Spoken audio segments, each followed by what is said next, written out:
Model sualların izahına baxacağıq. 2026-cı il model suallardır və birinci ixtisas qrupu üzrə olan sualların izahıdır. Dördüncü ixtisas qrupu üzrə sualların, model sualların izahı da YouTube səhifəmizdə var.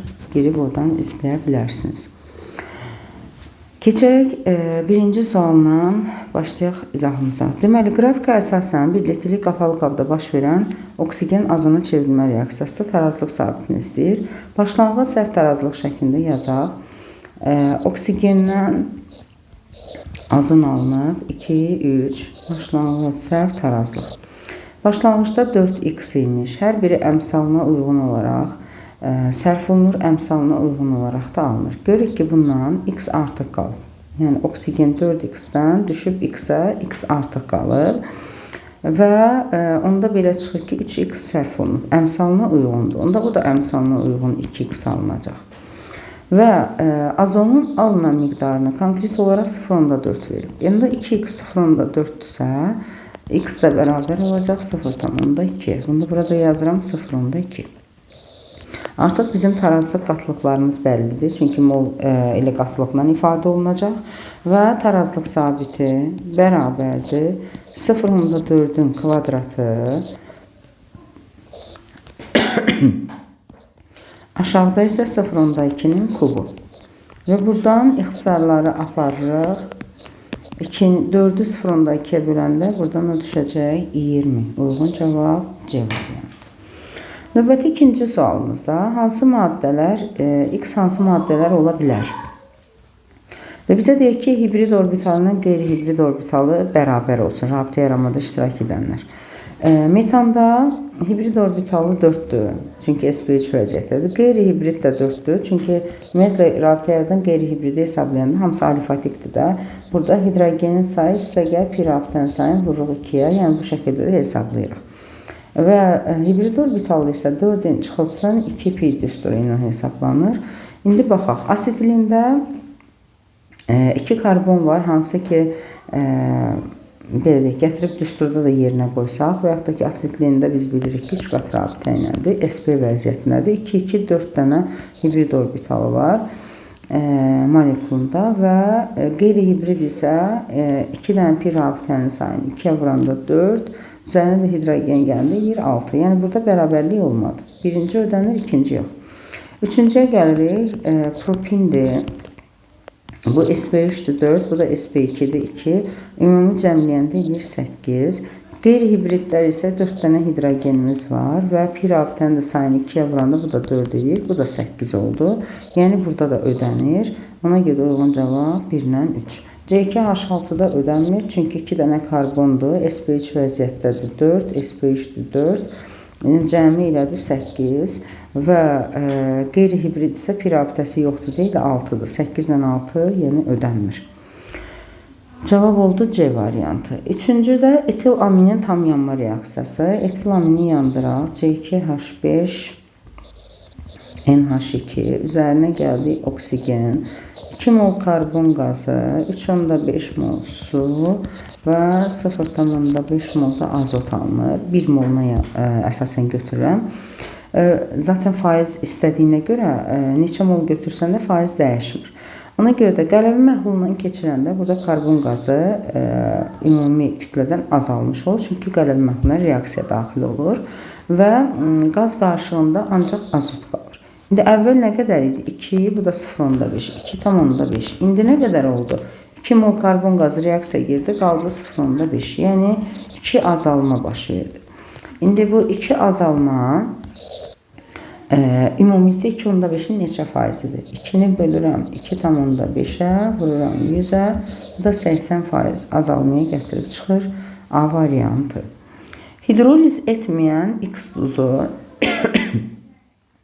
və suda məhlulu, doymuş məhlulu qızdırılma zamanı, yəni 250 qram məhlul doymuş məhluldur. Daha sonra müəyyən miqdar buxarlanıb və duz çökməyib, deməli ki, ancaq suyun buxarlanması gedib. Bunu göstərir ki, 80 dərəcədə həll olma daha yüksəkdir. Heç bir duzun çökməsi baş vermir. Və onda belə çıxır ki, bu məhlulda ki 450-dən 440-a düşüb Yəni 10 qram su buxarlanıb.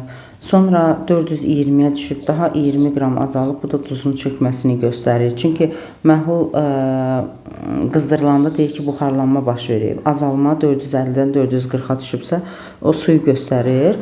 Daha sonra tədricən soyudulub, su dəyişməyəcək. Deməli, bu azalma da onda duzun çökməsi hesabınadır. Və istənilən halda bu 25 dərəcədə hər iki, birinci və üçüncü qablar doymuşdur. Çünki qeyd olunur.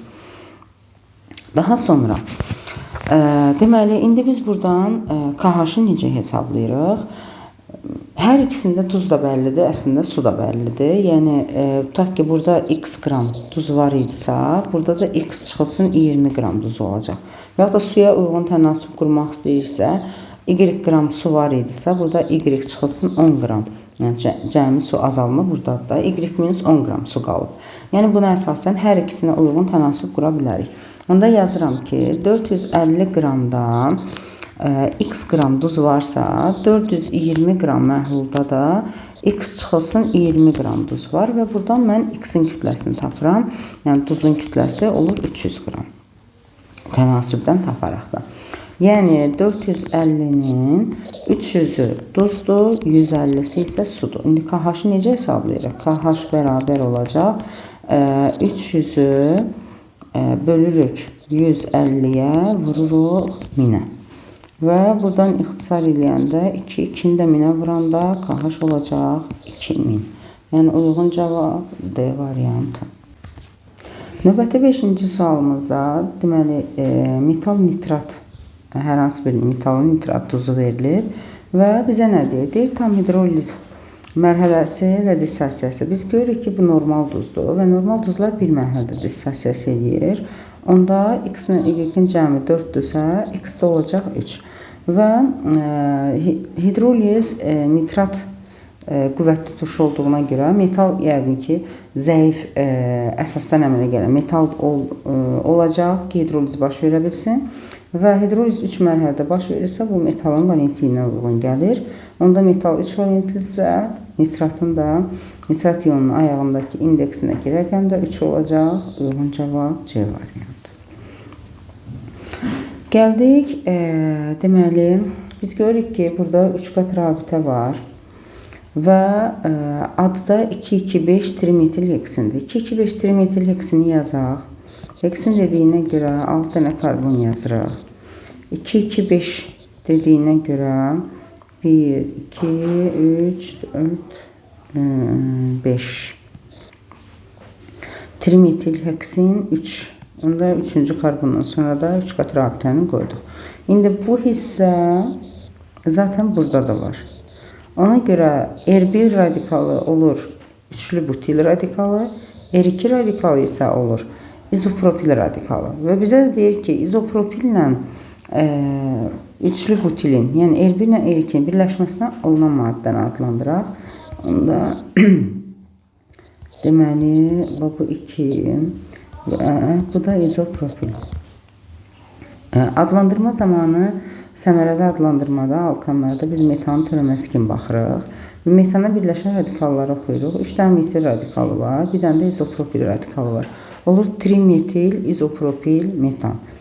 Uyğun cavab C variantı.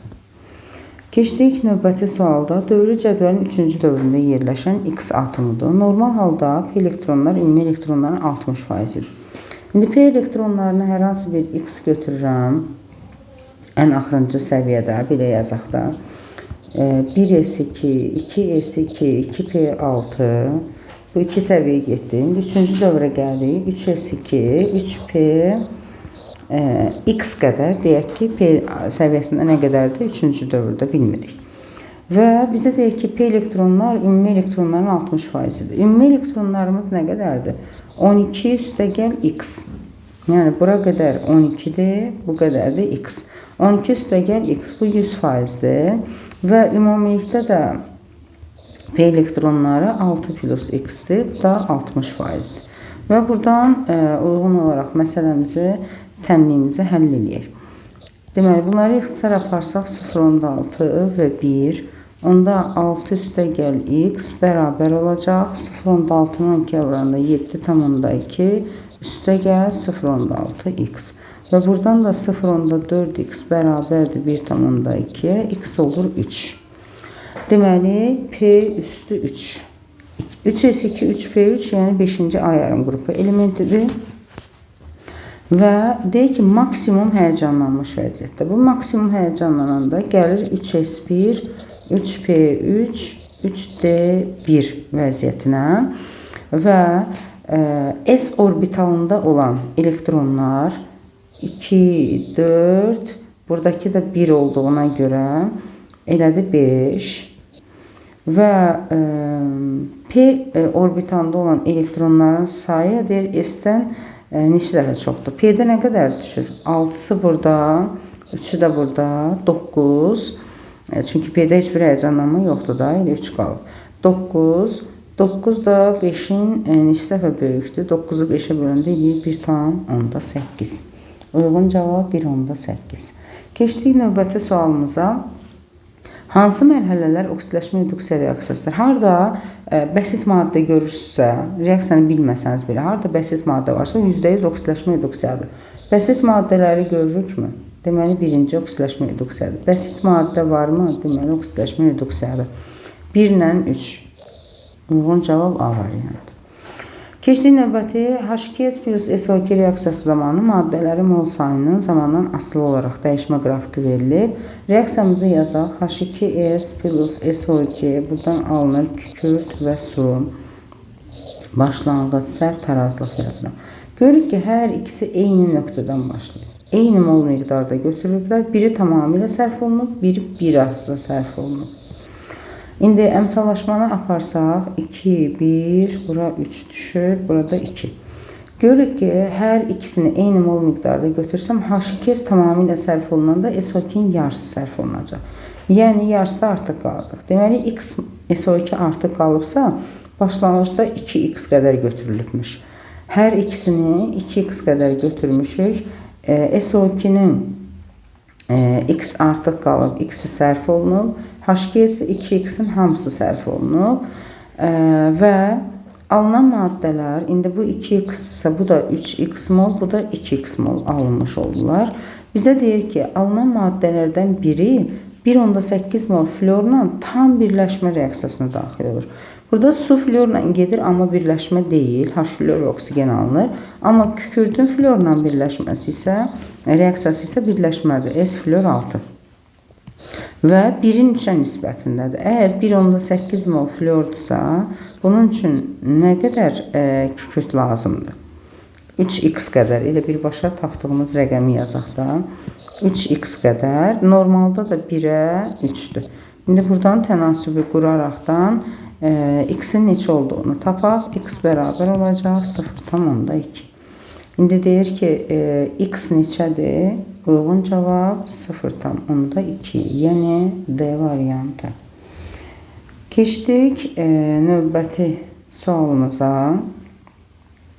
Uyğunluğu müəyyənləşdirək. Bir dəqiqə, yarısı da bu tərəfdədir. Deməli, uyğunluğu indi müəyyənləşdirək. Bizə verib propilen, bizə verib divinil. Buradan tapaq, sonra digər tərəfdə uyğunlaşdırarıq. Deməli, propin CH3 qat rabitə CH3. Propilen, propin deyil, propilendir, üzr istəyirəm, geri verək. CH2 2 qat rabitə CH və CH3. Bu oldu propilen, divinil isə CH2, CH, CH2. Deyir, qaz halındadır. Ümumiyyətlə, karbohidrat genlərdə 4 karbonu olan və ondan aşağı karbon sayına malik olan hamısı qazdır. Ona görə də burada 3-4 hər ikisinə aiddir ki, qaz halındadır. Polimerləşmə məhsulunda pi rabitəsi var. Polimerləşmə zamanı pi rabitənin biri açılır. Burada heç ümumiyyətlə qalmır, zaten bir dənədir. Divinildə isə 2 dənədir. Biri açılanda biri ortaya keçir. Yəni, polimerləşmə məhsulunda pi rabitə var, bu divinilə aiddir. Molekulda 6 hidrogen atomu var. Biri C3H6-dır, biri C4H6, ikisinə də aiddir. Molekulda bir dənə metil qrupu var, bu da propilenə aiddir. 4-də getdi bura. 4, 1, 3 və 2. İndi də yuxarıda uyğunlaşdıraq. 4, 1, 3 və 2 uyğun cavab B variantı. Keçdik növbəti 12-ci suala. H4P2O7 burada turşunun formulunu bilməsəniz belə əmsallaşma aparılıb deyə rahat şəkildə tapmaq olur. Məsələn, biz nəzəri olaraq zaten reaksiyaları biləndə bilirsən ki, orada metafosfat turşusudur. Amma 4 hidrogeni varsa, ikisi suyun tərkibindədir. Deməli, ikisi də hidrogenin tərkibindədir. Yəni 2 molunda 2 hidrogen. Sonra 2 fosforumuz var. Deməli, bunun tərkibində 1 olacaq. 7 dənə də oksigendir. Biri suyun tərkibindədirsə, qalan 6-sı da burada. Yəni HPO3. Və reaksiya zamanı turşu molekulunda nə dəyişib? Baxırıq ki, valentlik 5-dir, oksidləşmə dərəcəsi 5-dir. Bunlar dəyişmir. Bizdən də dəyişməyəni istəyir. Fosforun ümumiyyətlə bütün turşularında valentlik 5-dir. Oksidləşmə dərəcələrdə bir tək fosfit və hipofosfitdə dəyişir. Ona görə burada dəyişmə yoxdur. Yəni dəyişməyən 1 ilə 2-dir. Sigma rabitə sayda, oksigen atom sayda gördüyümüz kimi dəyişir. 1, 2 uyğun cavab A variantı. 13-cü sualda deməli, sikloalkan verilib və polyar kovalent rabitə sayı 14-dür. Molekulunda metil qrupu da maksimumdur.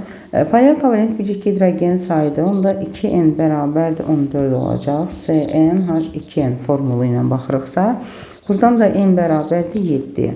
Yəni sikloalkanımız C7H14-dür.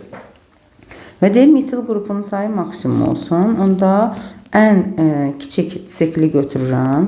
3 dənə karbon bunun ətrafındadır. Və qalır 4 karbon. Mən bunu maksimum eləmək üçün CH3, CH3 və yaxud da ki, belə CH3, CH3 şəklində yaza bilərəm. Maksimum 4-ə gəlib çıxır. Uyğun cavab D variantı. 14-cü sualda turşuları verir və qüvvətlilik, turşuluq xassəsinin qüvvətliyinə görə müqayisə verib. Aşağıda A böyükdür, B böyükdür, C. Biz bilirik ki, oksigenli turşularda aşağıdan yuxarıya doğru getdikcə qrup üzrə, dövrü sistemdə qrup üzrə turşuluq xassəsi artır. Yəni yod, brom, xlor istiqamətində getdikcə artır. Amma radius isə bunun əksinədir. Yuxarıdan aşağıya doğru artmağa başlayır. Bizə deyir, radiusun artma sırası ilə düzün. Onda A uyğun gələcək xlora, yəni X-ə, sonra B Y-dir, bu da Z-dir. Deməli, X, Y, Z yuxarıdan aşağıya doğru gəldikcə radius artır. X, Y, Z uyğun cavab B variantı. Gəldik 15-ci sualımıza. Burada metanın aşağıda parçalanma reaksiyasını verir 2 istiqamətə. 550-600 dərəcədə buradan etilen alınır. 1500 dərəcədə isə asetilen alınır. Sonra etilenin üzərinə xlor gəldik. Bu alınır C2H4 xlor 2 birləşmə reaksiyası üzrə. Asetilenin üzərinə gələndə C2H2 xlor 2 tam bir doymuş birləşmə deyil. İstənilən halda bizdən deyir ki, hansı maddələrin molekulunda 4 hidrogen atomu var? Bir T'də var 4 hidrogen, bir də Y-də. Digərlərində 2-dir. Ona görə Y-T. Uyğun cavab D variantı. 16-cı sualda doymuş bir atomlu spirtin nisbi molekul kütləsi 160-dır. CnH2n plus 2O şəklində ümumi baxsaq, ya da CnH2n plus 1OH ümumiyyətlə 14n plus 18-ə gəlib çıxırıq. Bu da 60-dır. Buradan 14n bərabərdir 42, n olacaq 3. Yəni spirtimiz C3 H7OH belə yazaq. Molekulunda ikinci karbon atomunun oksidləşmə dərəcəsi 0-dır. Əgər bu karbon 0-dırsa, deməli bunun yanında bir dənə müsbət, bir dənə də mənfisi var. OH da ümumilikdə mənfidir. Deməli ki, ikinci karbon CH-dır. Onda digər 2 karbonu da CH3, CH3 olaraq ətraflarına yazırıq. Və ikili spirtdir. İkili spirtdən keton alınır. 3 dənə karbonu olan keton asetondur. Oksidləşməsi zamanı, bəli, aseton alınacaq. 2 doğrudur. Propanol 2 olmalıydı, bu səhvdir. 8 hidrogen, bəli, 7, bu da 1, 8, bu da doğrudur. 2 dənə variant olduğuna görə uyğun cavab B variantı. Üçlü karbon atomu isə gördüyümüz kimi yoxdur. Üçlü karbon atomu olması üçün 3 tərəfdən karbonla birləşməlidir. Oksigen üçlü karbon üçün yəni say artırmada kifayət eləmir. Ona görə ikili karbon sayılır bu karbon. Dördüncü də yanlış olacaq. 16-da B variantı. Keçdik 17-ci sualımıza. Eyler-Venn diaqramına uyğun bəndləri müəyyənləşdirin. Birinci reaksiyaları tamamlayaq. Kalium, yod, azot və su ilə reaksiyasından alınır kalium hidroksid, yod və oksigen. Gümüşün oksigenlə reaksiyasından isə gümüş biroksid və oksigen. Əmsallaşdırdıq bura 2, burada 2 yazsaq. Yod düzəldi. Düzəldi əmsallaşma. İndi molekular arası oksidaşma reduksiyadır. Oksidaşma dərəcəsini dəyişən elementlər baxın, müxtəlif molekulların tərkibində yerləşir. Ona görə də bəli, molekular arası. Yəni hər ikisinə aiddir. Biri yazıram ortaya. Reaksiya məhsullarında əmsal cəmi 4-dür. Burada əmsal cəmi 2-dir. Burada isə 2, 3, 4. Yəni ancaq bura aiddir. Bir bəsit bir mürəkkəb maddə alınır. Bu gümüş peroksidə aiddir. Oksidləşmə məhsulu bəsit maddədir. Gümüş reduksiya edicidir. Məhsul oksidləşmədir, mürəkkəb maddə, argent 2O. Amma digər tərəfdə kalium yod, oksidləşmə məhsulu yod 2 bəsit maddədir. Yəni birinci reaksiyaya aiddir. 2, 4, sonra 3, sonra 1. Bu ardıcıllıqla gedəcək. Çünki buradakı sıra yuxarıdakı ilə eyni deyil. 2, 4, 3, 1. Uyğun cavab Y variantı.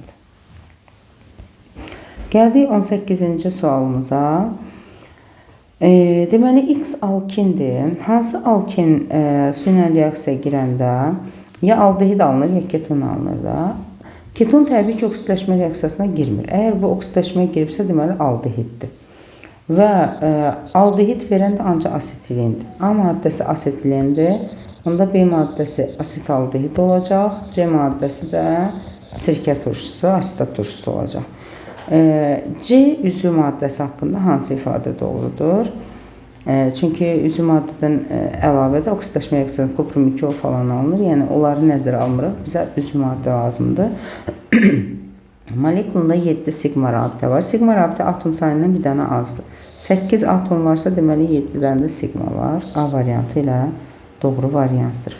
Normal şəraitdə qazdırma xeyir mayedir. Gümüş güzgə daxil olmur, ancaq qarışqa turşusuna aiddir. Suda çox yaxşı həll olur. İzomeri də var. HCOO, CH3 şəklində mürəkkəb efir olaraq. Yəni A variantı yalnız doğru variantdır burada.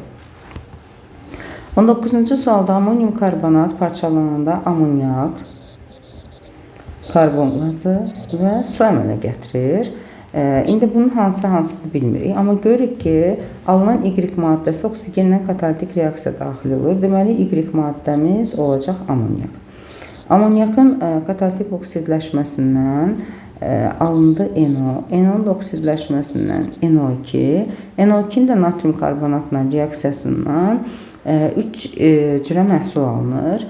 Deməli, natrium nitrat, natrium nitrit və karbon qazı. Görürük ki, burada biri X-dir. X burada da var idi. Deməli, bu məhsullardan biri X-dir. Hansı uyğun gəlir? Karbon qazı. Deməli, X maddəmiz karbon qazıdır və Z maddəmiz də olacaq su. Daha sonra bizdən X, Y, Z-i soruşur. X karbon qazı, Y amonyak, Z də su. Uyğun cavab Y variantı. Gəldik 20-ci suala. Metalların kütləsini verib. Deməli, X, Y-də sfaleritlə piritdir. Ferium S2. Tərkibindəki metallar sink və dəmir metallarından belə deyək ki, istifadə olunur. İndi reaksiya sərf olunan kükürdün miqdarı tərkibinə daxil olan metallardır. Reaksiyaya daxil olan kükürdün miqdarı əslində dəmirlə burada deməli birbaşa reaksiyadan ferium S alınır. Əgər kükürdlər, çünki sfaleritin tərkibində metal imeni soruşur da, deməli biri dəmirdir, biri də X-lə Y-in. Biri dəmirdir, biri də sinkdir. Çünki imeni metallarını istəyir. Və hər ikisində kükürdün mol miqdarını müqayisə etmək istəyir. Kütlələri eyni götürmüşük MM olaraq Dəmirin üzərinə kükürt gəldim, Ferium S. Sinkin üzərinə kükürt gəldim, Sink S. Reaksiya eyni gedir. Əgər kütlə eynidirsə, bu 56-dır, normalda bu 65-dir. Deməli, kütlə eyniləşdirmək üçün dəmiri daha çox mol miqdarda götürürəm. Onda mənə də daha çox mol miqdarda kükürt lazımdır. Ona görə N2 böyükdür, N1 yazırsa, deməli bu dəmirdir, bu da sinkdir. Hansı olduğunu artıq tapdıq və ondan sonra gətirin uyğunlaşdıraq. Deməli, X bizdə sinkdir. X-in yerinə sink yazaq, Y-ə dəmir yazaq. Sink, dəmir, X-də sink. Və bizə nədir? Sink oksigenlə reaksiyadan X2O4 əmələ gətirməz. Dəmir su ilə bəli əmələ gətirir. Sink xlorla sink xlor 2 doğrudur. Dəmir sinki çıxarda bilməz. Bu səhvdir. Uyğun cavab 2 ilə 3. Keçdik növbəti 21-ci sualımıza. Reaksiya daxil olan maddə kalsium hidroksidlə orta fosfatdır. Görürük ki, duzla su 0,25 1,5-dir. Görək 1 mol duz alınanda nə qədər su alınmış olur? Çıxan suya əsasən təyin edəcək. Deməli, 1,5-i bölürəm 0,25-ə, bu eləyir 6 mol su. 1 moluna 6 mol su çıxırsa, bu 6 mol OH deməkdir də. 6 dənə OH üçün 3 mol kalsium hidroksid götürməliyəm. 6 dənə də hidrogen üçün 2 mol da ortofosfat götürməliyəm. Onda buradan alınan duzumuz olur kalsium 3, PO4 2 dəfə. Yəni 3-ün 2-yə nisbətindən normal. Kalsium 3 dənə, PO4-üm də 2 dənə olsun deyə normal duz və tərkibindəki atom sayı da olacaq 13Na qədər. Bu da 21-ci sual. Gəldik 22-ci sualımıza. Alüminium karbid və kalsium karbiddən ibarət qarışıqdır. Eyni mol miqdarda götürülüb. İndi yuxarıdan alüminium karbidi yazaq. Su ilə reaksiyasını əmsallaşdıraq. Alüminium sayına uyğun 4 mol alüminium hidroksid əmələ gətirək. 3 dənə də metan karbon sayına uyğun 3 mol da metan yazaq. Və onda OH-ımız nə qədər olur? 12. Bura yazıram, başqa qələmlə yazım ki, fərqlənsin. 12 mol su. Sonra kalsium karbidin su ilə reaksiyasını yazsaq. Buradan da kalsium hidroksid və asetilen qazı alınır. Burada da əmsallaşdıranda görürük ki, 2 mol sudur.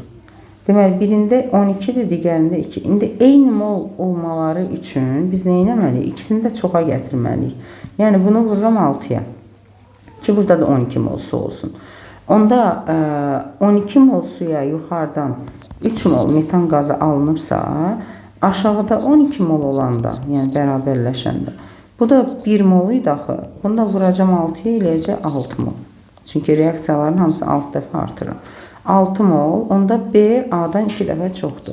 6 bərabərdir 3 vur 2, yəni A vur 2. Uyğun cavab B variantı. 23-cü sualda nitrat turşusunun parçalanma reaksiyasını istəyir. Birbaşa əmsallaşmış formada yazıram. Nitrat turşusu parçalanır 4 mol N12-yə. Su və oksigendir. İndi suyun əmsalı da onda 2-yə düşəcək. 12-dirsə 10, 12-si düzəldi. Deməli, 4 mol N12-dir. 46 vur 4, bu eləyir 184 qram. Bu eləyir 36 qram, bu da 32 qram. İndi uyğun olaraq Z maddəmiz N12-dir, Y maddəmiz sudur, bu da X maddəmiz də oksigendir. Maddələri tapdıq. Deyir zamandan asılı dəyişmə qrafiki verilir kütlələsinin və M-i tapırıq. Sadə bir tənasüb qıraq. Belə deyək, M plus 37 qram deməli NO2 alınanda M qramda Y, yəni su alınır. Bəs 184 alınanda da baxıram ki 36 alınır. 184 ilə 36-dır və buradan M-i hesablayıb tapaq. 36M üstə gəl, 36-nı vuraq 37-yə. 1382 bərabərdir 184 M. Buradan da M tapırıq 9 edir. Uyğun cavab Başqa görək 9 varmı? Yoxdur, elə açıq yəqin sualdır. Uyğun cavab 9. Keçdik növbəti 24-cü suala. Maddələrin tam yanma reaksiyasının istilik effekti və yanma istiliyin verib. Deyək ki, hansının da birin birədir. Yəni, yanan maddənin də əmsalı 1 olmalıdır ki, reaksiyanın istilik effekti elə yanma istiliyi olaraq hesablana bilsin. Məsələn, bir yazsaq, C2H2 plus oksigen, 2 mol karbon qazı və 1 mol da su alınır. 5 dənə oksigendir, bura 2,5 düşür. Deməli ki, reaksiyanın istilik effekti tam əmsallara görə hesablanır. 2,5-ə görə hesablaya bilmərik. Onda mən bunu 2, bunu 5, bunu 4, bunu da 2 yazmalıyam. Və bu zaman reaksiyanın istilik effekti əgər Q olsa, yanma istiliyi Q bölü 2 olacaq. Yəni, uyğun gəlmədi. Keçdik ikinciyə, məsələn, metanın yanma reaksiyasını yazsaq, 2 mol oksigen, 1 mol karbon qazı, 2 mol da su alınır. Yanan maddə 1 moldur, tam əmsallaşıb və reaksiyanın istiliyi effekti də Q-dür, yanma istiliyi də Q-dür. İkinci doğru ifadədir, yəni uyğun gəlir. Kükürdün yanma reaksiyasını yazsaq, buradan SO2 alınır. Birin birədir, yenə də uyğun gəlir. Üçü də götürürük. C2H4'ün yanma reaksiyasını yazsaq, 2 mol karbon qazı, 2 mol da su alınır. 4, 6, 3 mol da oksigen. Burada da yanan maddə ilə istilik effekti uyğun gəlir. Birin birədir. 4'ü də götürürük. Və fosforun yanma reaksiyasına istəyirsən P2O5 al, istəyirsən P2O3 al. Heç bir fərqi yoxdur. İstənilən halda tam əmsallaşdırmaq üçün 4, 5 ya da 4, 3 nisbətinə götürməlisən. Yəni, burada da yanma istiliyinə istilik effekti eyni ola bilməz. Deməli, uyğun cavab oldu 2, 3, 4 şəklində. 25-ci sualda maddələrimizi verib X-in kütlə payı eynidir. Eyni verəndə mən bunu 50% olaraq götürürəm. Daha rahat olur. Çünki 50% nə deməkdir? Yəni, X-lə 3 oksigen bir-birinə bərabərdir. Yəni, X 8-ə bərabərdir. 16 vur 3. Və digər tərəfdə 2 dənə X-imiz var. Bu eləyir 96. 50% o deməkdir ki, 3 dənə Y-im də 96-dır. Onda 3Y bərabərdir 96-dırsa, Y də 32 olacaq.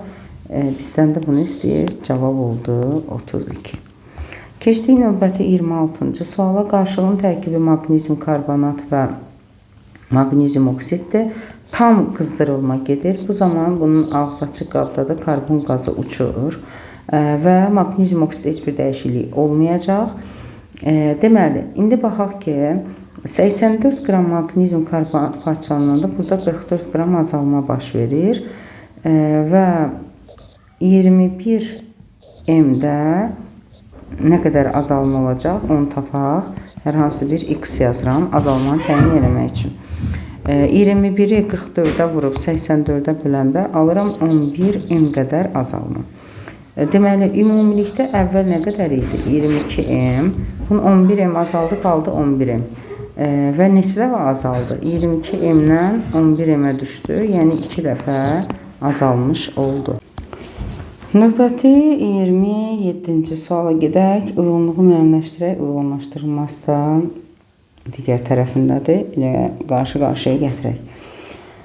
İndi bizə deyir ki, uyğunluqdan qlükozdan qıcqırma reaksiyalardır. Biz bilirik ki, bir dənə məhsul alınırsa, bu süd turşusudur. CH3, CHOH, COOH. 2 məhsul alınırsa, üzvü maddə olaraq bu etil spirtidir. Və 2 mol da karbon qazı alınır. Və buradan da 2 mol yazaq. Digərində isə deməli X təbii ki, onda 1 mol olduğuna görə bu yağ turşusudur. C3H7, COOH. Digər Y baxdığımız kimi ortaqdır. Buralarda ortaq olan nə ola bilər? Karbon qazı, çünki hidrogen zatının özü verib. Deməli, üzü maddələri istədiyinə görə X-i, Z-i və T-ni. Buradan, yəni üçü də üzü maddədir. Üzü maddələrə görə indi uyğunlaşdırmamıza aparaq. Molekulunda 2 oksigen atomu var. Bu X-ə aiddir. A variantı getdi bura. Sadə efirlərlə sinif arası izomerdir. Bu spirtə aiddir. Z maddəsinə B getdi bura. Və teyzə sirkə süd turşusudur. Molekulunda 2 funksional qrup var. Bu da süd turşusuna aiddir. C variantı da bura. Normal şəraitdə qaz halındadır. Heç birinə aid deyil. Y-ə aiddir məsələn. Amma yəni, burada da Y yoxdur.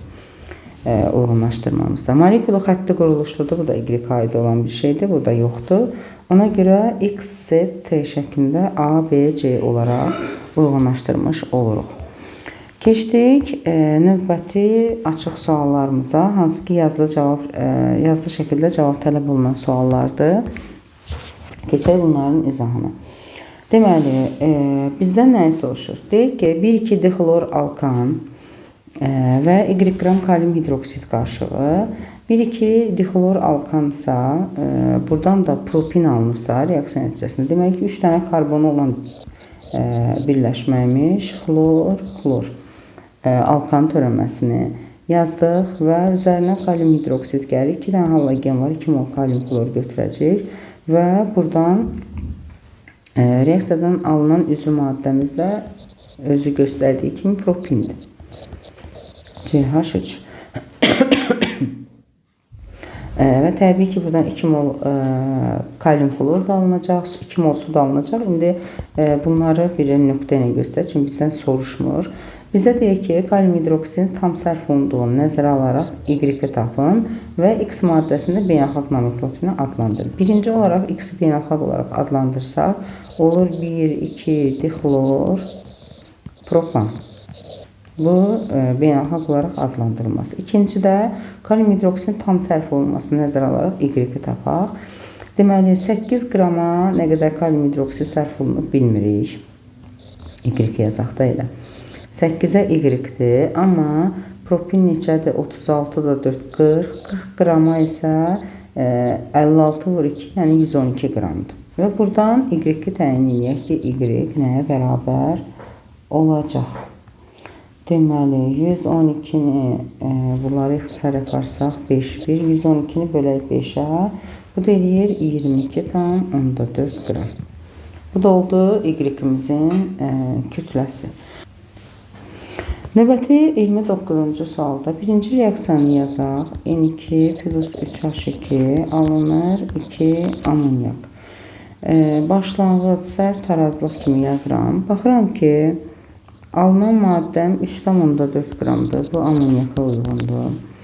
Sonra 1 qram götürülüb və çox az sərf olunur. Az sərf olunan hidrogendir. Çünki bu 6 qram sərf olunur, azot 28 qram. Yəni daha az sərf olunan hidrogendir. Deməli, hidrogen 1 qram götürülüb, n qram artıq qalıb, 1 minus n qramı sərf olunub.